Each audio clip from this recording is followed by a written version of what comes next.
Alors donc la prise en charge psychologique de l'endométriose consiste en fait à essayer de comprendre pourquoi la femme a du mal à exprimer, à libérer son féminin. Bien souvent, chez les patientes que j'ai pu rencontrer depuis ces nombreuses années, je me suis aperçue que dans la famille dans laquelle cette personne a vécu,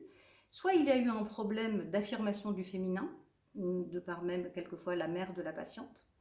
ou d'acceptation du féminin par un père ou par une mère qui n'avait pas envie que leur fille soit une fille, mais qu'elle aurait préféré que cette fille soit un garçon.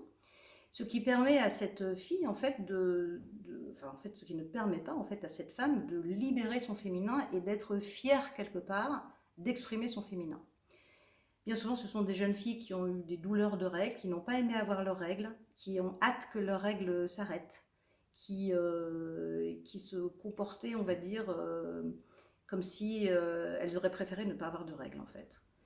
Et l'endométriose, en fait, c'est une manière que le corps a de dire psychologiquement à la patiente qu'elle n'a pas envie d'accueillir en fait son féminin. Par le biais d'une consultation avec moi, nous essayons donc de comprendre un petit peu les antécédents familiaux en une seule séance. Et j'arrive bien souvent à faire parler la patiente et à débloquer donc cette problématique qui permet ensuite à la patiente de se sentir bien dans son féminin et heureuse de pouvoir